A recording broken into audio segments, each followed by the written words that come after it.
Hello friends, NEET 2019 के इस question में हमें दिया गया है एक ब्लॉक है जिसका मास कैपिटल एम है। उसको सस्पेंड करते हैं लॉन्ग वायर से जिसका लेंथ कैपिटल एल है।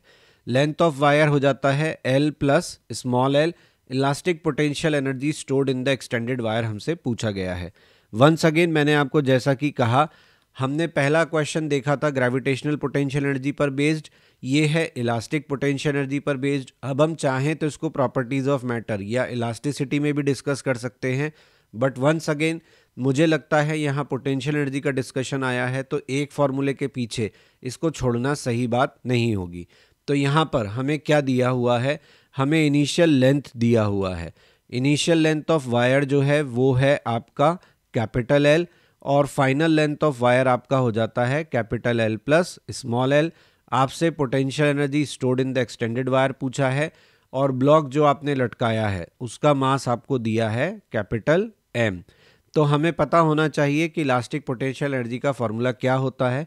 उसके बाद इस क्वेश्चन में कुछ खास करने के लिए नहीं है। इलास्टिक पोटेंशियल एनर्जी, इसको हम लिखते हैं half stress into strain into volume. Half stress into strain into volume. Elasticity के ये पैरामीटर्स हैं जिनके बारे में आप अच्छे से जानते होंगे। यहाँ पे आप स्ट्रेस के बारे में जानते हैं कि स्ट्रेस को हम लिखते हैं F बाय ए, जहाँ F आपका डिफॉर्मिंग फोर्स है। स्ट्रेन को हम लिखते हैं डिफॉर्मेशन अपॉन ओरिजिनल डायमेंशन या ओरिजिनल लेंथ। और वॉल्यूम तो हम जानते ही हैं, area into length, where A is the area of cross section. तो इस इंफॉर्मेशन के बेस पे हम पोटेंशियल एनर्जी लिखेंगे तो लिखेंगे हाफ।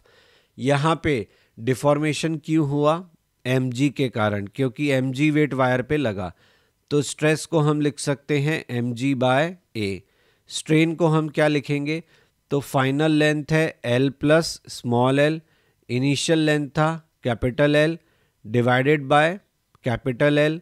यहाँ से हमें मिलेगा स्ट्रेन और वॉल्यूम को हम लिखेंगे area of cross section into length. अब एरिया ऑफ क्रॉस सेक्शन हमें नहीं दिया, लेकिन उसके कारण हम फॉर्मूले को आगे नहीं बढ़ाएं ऐसा नहीं है। आप पहले फॉर्मूला लिखिए, अगर इसे कटना होगा तो ये कट जाएगा। इसको सोचते रहने के पीछे अगर हमने क्वेश्चन को रोक के रखा तो हम अपना टाइम ही वेस्ट करेंगे। तो देखिए, रुकने का कोई फ़ायदा नहीं था। यहाँ ए से ए कट गया, एल से एल कट गया। आपके पास पोटेंशियल एनर्जी का फॉर्मूला सीधे सीधे क्या आ गया, mg/L बाय 2। इसके अलावा इस आंसर को हम डिराइव भी कर सकते हैं with the help of simple integration, but मुझे लगता है कि हमें ऐसी स्टेप्स की बजाय फॉर्मूलों पे जाना चाहिए जिससे कि हमारा आंसर जल्दी से जल्दी आता है। तो अगर आपको ये सोल्यूशन पसंद आया तो please like share and subscribe my channel और बेल आइकन दबाना ना भूलें ताकि सभी इंपॉर्टेंट अपडेट्स आपको टाइमली मिलते रहें। टेक्स्ट सोल्यूशन के लिए, ट्विस्टेड क्वेश्चंस के सोल्यूशन के लिए जो टेक्स्ट फॉर्मेट में मेरे ब्लॉग पर अवेलेबल हैं, आप विजिट कर सकते हैं। सजेशंस के लिए मुझे मेल कर सकते हैं। टिप्स ऑफ द डे के लिए फेसबुक पेज और इंस्टा पे ज्वाइन कर सकते हैं।